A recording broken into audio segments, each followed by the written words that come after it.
विद्यार्थी किसान महिला సేవదల్ పక్షాన నా పక్షాన ధన్యవాదాలు కృతజ్ఞతలు తెలియజేస్తా ఉన్నాం. ఈ రోజు ఈ కార్యక్రమం కోసం జిల్లా కాంగ్రెస్ పార్టీ, మండల Congress party, block Congress party, గ్రామ పార్టీ అధ్యక్షుల ఎన్నిక గురించి ఈ సమావేశం ఏర్పాటు చేసినామని చెప్పి ఈ సందర్భంగా మీకు తెలియజేస్తా ఉన్నాం.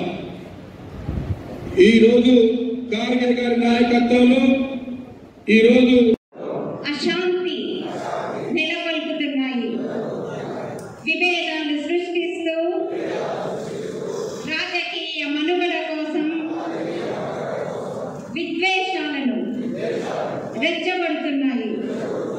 ఇలాంటి తరుణంలో శాంతి, అహింసలను మూల సూత్రాలుగా మనకు బోధించిన మహాత్ముడి స్ఫూర్తిగా మనుషులంతా ఒక్కటే అంటూ రాజ్యాంగంలో అందరికీ సమాన హక్కులు కల్పించిన డాక్టర్ బాబాసాహెబ్ అంబేద్కర్ గారి ఆశయాలను అమలు చేస్తూ మన గొప్ప రాజ్యాంగాన్ని కాపాడుకోవడానికి చిత్తశుద్ధితో, అంకిత భావంతో అహర్నిశలు కృషి చేస్తానని ప్రమాణం చేస్తున్నాను. జై బాబు, జై భీమ్, జై సంవిధాన్. వాళ్ళ ఇల్లు కూలిపోయి తినడానికి ఇబ్బంది ఉన్న పరిస్థితిలో మనం వెళ్ళి వాళ్ళకు నిత్యావసర సరుకులు ఇవ్వడం జరిగింది. అలాగే పార్టీ ఇచ్చిన ప్రతి కార్యక్రమాన్ని కూడా మనం ప్రజల్లోకి విజయవంతంగా తీసుకెళ్లడం జరిగింది. దాంతో ప్రజలకి మన పట్ల, అంటే కాంగ్రెస్ పార్టీ పట్ల ఒక సానుకూల దృక్పథం అనేది ఏర్పడింది. అంటే టీఆర్ఎస్ వాళ్ళు ఏం పని చేయట్లేదు, కాంగ్రెస్కి అవకాశం ఇచ్చి చూద్దాం, కాంగ్రెస్ వాళ్ళు ప్రజలకు అందుబాటులో ఉంటారు, ప్రజా సంక్షేమం కోసం పనిచేస్తారు అన్న ఒక మనం సానుకూల దృక్పథాన్ని ప్రజల్లో నుండి మనం తీసుకొని రాగలిగాం. అందుకే అంటే ఇక్కడ ఉన్న ప్రతి కార్యకర్త కూడా నిజంగా సల్యూట్ చేయాలి. ఎందుకంటే రాష్ట్రం మొత్తం, అంటే మన ముఖ్యంగా మన ఉమ్మడి ఆదిలాబాద్ జిల్లాకు వస్తే 4 నియోజకవర్గాలు, ఇక్కడ అసెంబ్లీ నియోజకవర్గాలు గెలిచిన ఇక్కడ ఎమ్మెల్యేలను మనం గెలిపించినామని అంటే అది మీలో లాంటి కార్యకర్తల వల్లే అది సాధ్యమైంది.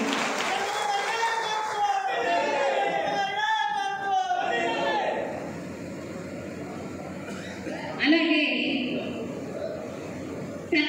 అంటే ఎప్పుడు మనం ఏ పని చేసినా కూడా తెలంగాణ మొత్తంలో కూడా మంచిర్యాల జిల్లా కార్యకర్తలే మొదటి వరుసలో ఉంటున్నారు. పార్టీ ఇచ్చిన ప్రతి కార్యక్రమాన్ని కూడా మీరు విజయవంతం చేయాలి. అలాగే బూత్ లెవెల్ నుండి, మండల లెవెల్ నుండి కూడా మన పార్టీని పటిష్టం చేసుకోవాలి. అయితే ఏఐసిసి ఒక విషయం చెప్పడం జరిగింది.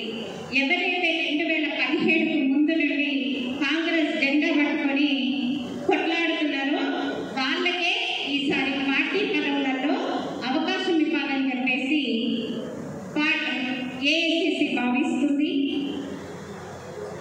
ప్రతి ఒక్కరు కూడా మీ మండలాల నుండి ఎవరైతే ప్రెసిడెంట్, అంటే మండలాధ్యక్షులు ఉండాలనుకుంటున్నారో వాళ్ళు, బ్లాక్ ప్రెసిడెంట్స్ ఎవరు ఉండాలనుకుంటున్నారో దయచేసి మీ బయోడేటా మాకు పంపించండి. అది టీసీసీకి పంపించడం జరుగుతుంది.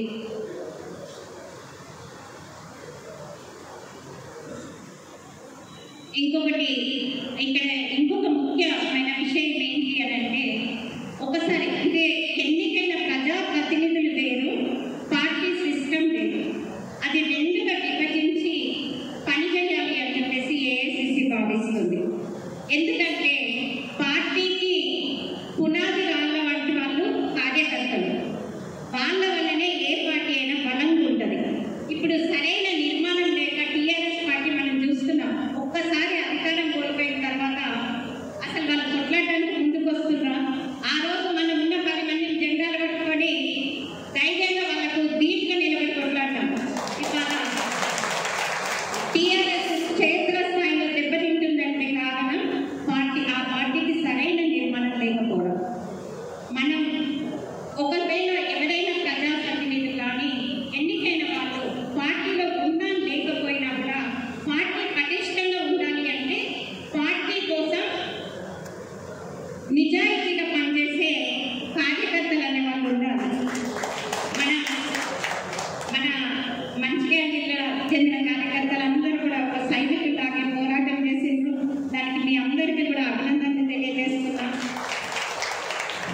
ఈరోజు కాంగ్రెస్ అధికారంలోకి వచ్చింది రాష్ట్రంలో అంటే అది మీ వంటి కార్యకర్తల వల్లే సాధ్యమైంది.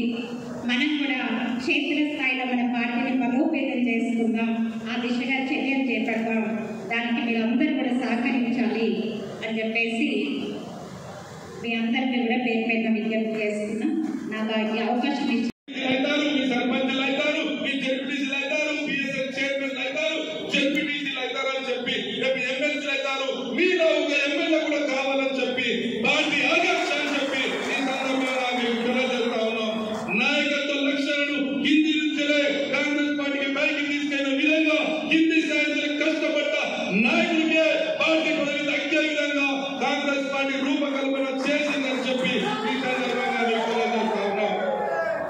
అందుకోసమనే మీ అందరూ చూశారు బీజేపీ పార్టీ ఇలా కాషాయ రంగులేసుకొని సంచులేసుకొని ఇలా ఇంటింటికి తిరుగుతున్నారు. జయరామ్ జయరామ్ ఏదో దేవుడి మీద చెప్పి మీరు దేవుడికి ఎక్కడ వ్యతిరేకం కాదు.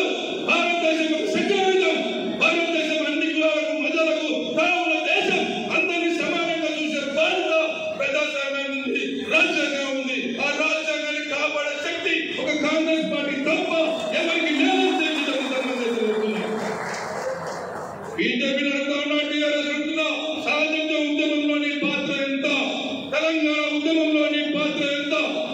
నేను అడుగుతా ఉన్నా, స్వాతంత్ర ఉద్యమంలో నా తండ్రి చనిపోయాడు, నా పార్టీ కార్యకర్తలు చనిపోయాడు, నా పార్టీ లీడర్లు చనిపోయాడు. ఈ దేశం కోసం త్యాగం చేసిన కుటుంబం నా గాంధీ కుటుంబం అని చెప్పి ఈ సందర్భంగా నేను అడుగుతా ఉన్నా. బీజేపీ పార్టీలో ఈ దేశం కోసం త్యాగం చేసిన ఒక్కరిని చూపించమని చెప్పి నేను అందరూ సందర్భంగా అడుగుతా ఉన్నా. తెలంగాణ ఉద్యమంలో కూడా 14,000 మంది అమరులు, అసలు నీ కుటుంబం కానీ కులం కానీ ఎవరైనా చెప్పాలని అడుగుతా ఉన్నా. ఈ దేశం కోసం త్యాగం చేసిన పార్టీ, ఈ దేశానికి స్వాతంత్రం తీసుకొచ్చిన పార్టీ, ఈ రాష్ట్రానికి తెలంగాణకి ఇచ్చిన పార్టీ కాంగ్రెస్ పార్టీ అని చెప్పి వాళ్ళ ముందు చెప్తా ఉన్నా. ఎవడో నీ పార్టీలో ఉండో చెప్పమని చెప్పు మీద కూర్చు లాంటి పార్టీలు నీవు సరిపోతాయి. కానీ కాంగ్రెస్ పార్టీ పడుకు బలహీన వర్గాల కోసం, అక్కడకు సామాజిక వర్గాల కోసం ఇలా కాంగ్రెస్ పార్టీ తనదండు నిలబడుతుంది.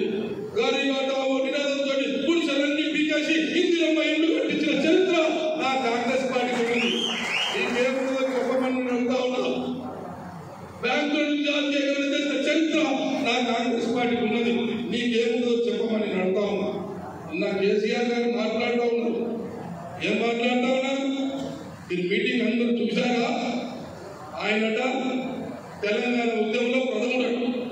తెలంగాణ వయసు ఎంతో చెప్పమని నేను అడుగుతా ఉన్నాను. ఆయన వయసు దాదాపు 70 ఏళ్ళు ఉంటుంది కావచ్చు.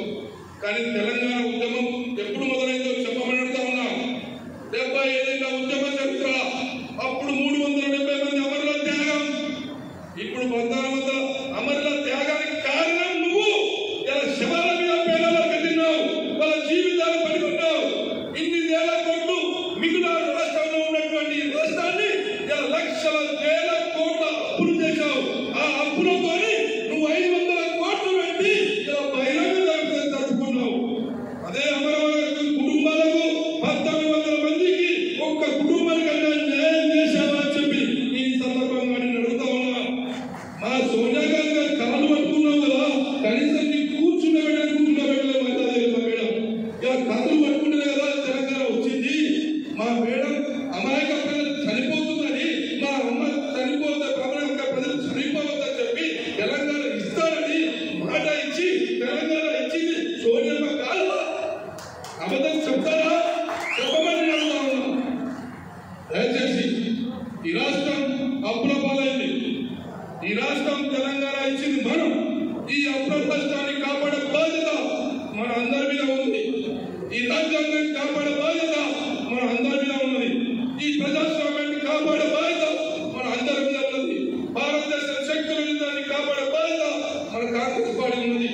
అందుకోసమే యువకులారా, విద్యార్థులారా, మేధావులారా, తెలంగాణ ఉద్యమ కుటుంబాలారా, మీరు ఒకసారి ఆలోచన చేయాలని చెప్తా ఉన్నాం. మీ ఆలోచన ఎంతవరకు చెప్పండి అని చెప్తున్నా. ఈ కాంగ్రెస్ పార్టీ అధికారంలో ఉంటే భారతదేశంలో సెక్యులరిజం వస్తుంది. కాబట్టి అందుకోసమే ఈ సంచులతోని, ఈ పైసలతోని వచ్చేటోళ్ళు ప్రజాస్వామ్యాన్ని కాపాడారు. దాంట్లో కార్యకర్తల పెద్దపీట వేయాలని చెప్పేసి బూత్ స్థాయి నుంచి గ్రామ స్థాయి నుంచి మండల బ్లాక్ మరియు జిల్లా అధ్యక్షుల్ని చురుకైన వ్యక్తుల్ని నియమించుకొని కాంగ్రెస్ పార్టీని బలపరుచుకోవాలని చెప్పేసి ఆలోచనతో మల్లికార్జున ఖార్గే గారి నేతృత్వంలో తీసుకున్న నిర్ణయాన్ని మీనాక్షి నటరాజన్ గారి ఆదేశాలతో పిసిసి అధ్యక్షుల గారి మహేష్ కుమార్ గౌడ్ సూచనతో నిర్ణయం తీసుకోవడం జరిగింది. తద్వారా మేము ఇక్కడికి రావడం జరిగింది. రాష్ట్రంలో జై బాబు, జై భీమ్, జై సంవిధాన్ కార్యక్రమాన్ని కూడా దాదాపుగా నిర్వహించుకున్నాం. మంచిర్యాల నియోజకవర్గంలో మరియు చెన్నూరు నియోజకవర్గంలో దాదాపుగా పూర్తి చేసినట్టుగా సమాచారం. అయినా ఈ ఏడాది పూర్తిగా ఈ మహనీయుల యొక్క గొప్పతనాన్ని మనం ప్రజల వద్ద తీసుకుపోవాలని చెప్పేసి నిరంతరం వాళ్ళు చేసినటువంటి ఏదైతే పూజ్య బాపూజీ గారు డిసెంబర్ 27, 1924 అంటే నేటికి 100 సంవత్సరాల క్రితం ఈ కాంగ్రెస్ పార్టీకి జాతీయ అధ్యక్షుడిగా నియమితమైన తర్వాత దేశ స్వాతంత్రోద్యమంలో ప్రతి పౌరుణ్ణి స్వాతంత్రోద్యమంలో పాలు పంచుకునేటట్టుగా చురుకైన పాత్ర ఏ విధంగా అయితే ఆయన నిర్వహించాడో తద్వారా ఈ దేశ స్వాతంత్రానికి ప్రజల భాగస్వామ్యాన్ని పెంపొంది ఆంగ్లేయుల్ని పారదోలడానికి తాను చేసినటువంటి కృషి, అది కూడా అహింస మార్గంలో ఈ దేశానికి శాంతి ద్వారా స్వాతంత్రం తీసుకొచ్చారు. మరి నేటి పాలకులు భారతీయుల పట్లనే మత విద్వేషాలు సృష్టిస్తూ కుల మతాలని గొడవలు పెడుతూ ప్రాంతీయ విభేదాలు సృష్టిస్తూ తారతమ్య భేదాలు సృష్టిస్తూ ఈ దేశాన్ని అన్ని రంగాలుగా కుంటుపరుస్తున్నట్టుగా మనం నిత్యం చూస్తూనే ఉన్నాం. దానికి మణిపూర్ రాష్ట్రం అక్కడ ముఖ్యమంత్రి గారు కూడా ఏ విధంగా విద్వేషాన్ని ప్రోత్సహించారు. మరి ఈ అన్ని వార్తల ద్వారా సోషల్ మీడియా ద్వారా మనం నిరంతరం తెలుసుకుంటున్నాం. అంతేకాకుండా డాక్టర్ బిఆర్ బాబాసాహెబ్ అంబేద్కర్ గారి ఆలోచనలు, ఆయన ఎదుర్కొన్నటువంటి విపక్ష ఈ దేశ అభివృద్ధిలో రాజ్యాంగం పాత్రను తాను నిర్మించినటువంటి రాజ్యాంగం ప్రపంచ దేశాలకే ఆదర్శమైనటువంటి అలాంటి గొప్ప రాజ్యాంగాన్ని రచించి దేశంలో దైవంగా మారినటువంటి ఆ మహనీయుడి పట్ల మన హోంమంత్రి గారు మాట్లాడిన తీరు పార్లమెంట్లో మీరు అందరు చూశారు. మీ అందరి సహకారంతో ఏదైతే భారతీయ జనతా పార్టీ అబ్కీ బార్ 400 అని నినాదించడం, దాన్ని వారి కుటిల ఆలోచనలు మీరు గ్రహించి వాళ్ళ వెన్ను విరవడం, ఇవన్నీ జరిగినాయి. అయినా మరింతగా మనం ముందుకు పోయి రాబోయే రోజుల్లో మన ప్రియతమ నాయకుడైనటువంటి రాహుల్ గాంధీ గారిని ప్రధాని చేయాలంటే మనం మరింత కృషి చేయాల్సిన అవసరం ఉంది. ఆ అంబేద్కర్ గారి ఆలోచనల్ని ప్రజల వద్దకు తీసుకుపోవాల్సిన సమానత్వాన్ని, విద్యా అవకాశాలని, ఉద్యోగ అవకాశాలని మనం కల్పించిన ఆ మహనీయుడిని మరింత కీర్తించాల్సిన అవసరం ఉందని చెప్పేసి ఈ సందర్భంగా తెలియజేస్తున్నాం. అంతే మీరందరూ లిస్ట్ ప్రిపేర్ చేయండి. అందరికీ మనము ఇల్లు కల్పిస్తున్నాం. ఇవాళ పొద్దున టిఫిన్ చేసేటప్పుడు కూడా మన రాఘవరెడ్డి గారు ఇదే సజెస్ట్ చేస్తున్నారండి. సార్ మీరు కూడా మాట్లాడండి ప్రభుత్వంతో, 3000 ఇల్లు ఎందుకు, వాళ్ళు 5000 ఇల్లు ఇవ్వాలి. ఇస్తే మనము అందరి పని స్టార్ట్ చేసినప్పుడు అందరికీ ఒకటేసారి పైసలు ఇచ్చేది అవసరం ఉండదు. బేస్మెంట్ తర్వాత బేస్ వైజ్ పేమెంట్స్ ఉంటాయి. మీరు ఇంకెక్కువ ఇల్లు తీసుకుంటే బాగుంటుందని చెప్పి వారు బ్రేక్ఫాస్ట్ టైం నాకు సజెషన్ ఇవ్వడం జరిగింది. నాకు చాలా మంచిగా అనిపించింది. ఎందుకంటే ప్రాక్టికల్ సొల్యూషన్ నేను నిన్న కూడా చాలా చోట్ల కూడా ఇదే చెప్పిన. మన చెన్నూరు నియోజకవర్గం మారుమూరు ప్రాంతంలో ఉంది. మనకి ఎక్కువ నిధులు ఇవ్వాలి, మనకి ఎక్కువ ఇల్లులు ఇవ్వాలని చెప్పి ఎట్లనో నేను ప్రయత్నం చేసి ఎక్కువ గడబడి చేయకుండా మన నియోజకవర్గానికి కొన్ని ఎక్కువ ఇల్లులు అలాట్ చేసుకొని మీ అందరికీ సంతోషపెట్టడానికే ప్రయత్నం చేస్తానని చెప్పి మీ అందరికీ మాట్లాడుతున్నాను. ఎందుకంటే అది బర్నింగ్ ప్రాబ్లం ఉంది మన ప్రజలలో, అందరు ఎదురు చూస్తున్నారు. టీఆర్ఎస్ ప్రభుత్వం ఏదైతే ధోకా చేసిందో ప్రజలకు మబ్బు పెట్టి ఇల్లులు ఇస్తానని చెప్పి మనందరికీ ధోకా చేసింది. కానీ కేసీఆర్ ఏమో 100 ఎకరాల ఫామ్ హౌస్ కట్టుకున్నాడు, కేటీఆర్ 100 ఎకరాల ఫామ్ హౌస్, వాళ్ళ బిడ్డకు 100 ఎకరాల ఫామ్ హౌస్, వాళ్ళేమో పెద్ద పెద్ద ఫామ్ హౌస్ కట్టుకున్నారు. కానీ ప్రజలకు ఏదైతే మన డబుల్ బెడ్రూమ్ ఇల్లు ఇస్తానని చెప్పి కేసీఆర్ ప్రామిస్ చేసిండో అది ఎక్కడ కూడా అమలు చేయలేదు. సిటీలో కొన్ని ఇల్లులు ఇచ్చింది కానీ మన మందమరిలో 200, కేతాన్పల్లిలో 200 ఇల్లు కట్టింది. కానీ ప్రజలు ఏదైతే ఇంతకుముందు ఎదురు చూస్తున్నారో అరే అల్లునికి ఒక రూమ్ ఉండాలి, కొడుకు ఒక రూమ్ ఉండాలని ఏదైతే మాట చెప్పి ఓట్లు ఎప్పించుకున్నాడో కేసీఆర్, సత్తాలో వచ్చిన తర్వాత ప్రజల గురించి మర్చిపోయాడు. అయితే మనము కాంగ్రెస్ పార్టీ ఏదైతే మొదలు 2009లో ఇందిరమ్మ ఇల్లు అని చెప్పి లక్షలాది ఇల్లు అప్పుడు ఆ రోజుల్లో కట్టుకోవడం జరిగింది. మళ్ళొకసారి ప్రజలందరూ కూడా ఎదురు చూస్తున్నారు. సార్ మాకు మా సొంత ఇల్లు ఉంటే బాగుంటుందని చెప్పి వాళ్ళందరూ ఎదురు చూస్తున్నారు. మన పైన ఉంది ఇది మెయిన్ రెస్పాన్సిబిలిటీ, బాధ్యత. మనము ఎవరైతే అర్హతలు ఉన్నారో మీరు లిస్ట్ ప్రిపేర్ చేయండి. ఈసారి మన కార్యకర్తలందరూ కూడా కొద్దిసేపు వెయిట్ చేస్తే నెక్స్ట్ లాట్లో అర్హతలు ఉన్న వాళ్ళకందరికీ కూడా మనము ఇల్లులు ఇస్తున్నాము. మీరు అందరూ కూడా సహకరించాలి, కొంచెం ఊరికపడాలని చెప్పి మీకు కోరుతున్నాను. ఎందుకంటే మందమరిలో మేము 200 ఇల్లు డిస్ట్రిబ్యూట్ చేసినప్పుడు కార్యకర్తలకు ఎవరికి ఇవ్వలేదు. మేము రిక్వెస్ట్ చేస్తాం కొద్దిగా వెయిట్ చేయండి, అందరూ ఓపెన్గా ఎవరైతే అర్హతలు ఉన్నారో లిస్ట్ పెట్టి ఏమైనా అబ్జెక్షన్స్ ఉన్నాయా, ఎవరికైనా ఇల్లులు ఉంటే ఆ లిస్ట్ దగ్గర తీసేయాలి అని చెప్పి ట్రాన్స్పరెంట్గా ఎవరికి కూడా ఇబ్బంది కలగకుండా అక్కడ మనం అలాట్ చేయడం. మన నియోజకవర్గంలో కూడా అన్ని చోట్ల కూడా మనము ఇందిరమ్మ ఇల్లు ప్రజలకు ఇచ్చేలాగా చేస్తాం. ఇంకా ఇందిరమ్మ ఇల్లు కట్టేటప్పుడు కూడా శాంక్షన్ అయ్యేటప్పుడు అరే బాబు అయ్యే కిరణ్ సున్నా ఇంపార్టెంట్ స్క్వేర్ ఫీట్, ఎవరైతే 600 స్క్వేర్ ఫీట్ కన్నా ఎక్కువ కట్టుకుంటారో వాళ్ళు అర్హతల పొజిషన్లో రారు. అయితే కొందరు కట్టేసుకున్నాక మాకు ఈ స్కీమ్లో తీసుకురామంటారు. అది కుదరదు, ఎందుకంటే ఈ స్కీమే అంటున్నది. అందరూ కూడా గమనించాలి, ఈ స్కీమ్ ఇట్లనే ఉన్నది. మొదటి నుంచే అందరికీ చెప్పండి, మీరు ఎట్లయితే ప్రభుత్వం బేస్మెంట్ లెవెల్ ఇంత కట్టుకోవాలి, డైమెన్షన్స్ కూడా ఇచ్చింది ప్రభుత్వం. మీరు అందరూ కూడా ఆ డైమెన్షన్స్ ఫాలో చేస్తే మనం కూడా ఎక్కువ మందికి నిధులు ఇవ్వగలుగుతాము. ఈ పైర్వీలు ఉండవు, వాళ్ళు కూడా బాధపడరు. ఎందుకంటే ఎక్కువ కట్టిన తర్వాత ఆఫీసర్ అయితే ఒప్పుకోవడం, మీరు అందరూ అది ఆలోచించాలి. మళ్ళీ ఒప్పుకోవడం, మళ్ళీ వాణిజ్య పడడం, మనం అవన్నీ అవసరం లేదు. కేవలం స్కీమ్ ప్రకారంగా మనం ఇల్లులు కట్టుకుందాము, త్వరగా అయిపోతాయి, అందరికీ కూడా ఇల్లు వచ్చే వ్యవస్థ మనం క్రియేట్ చేస్తాం. సో ఇందిరమ్మ ఇల్లు గురించి అందరూ కూడా ఎవరు కూడా ఆందోళన పడే అవసరం లేదు. అందుకే రాష్ట్ర ప్రభుత్వము ఇది పెట్ స్కీమ్ పెట్టుకున్నది, ఇల్లులు కల్పించాలని.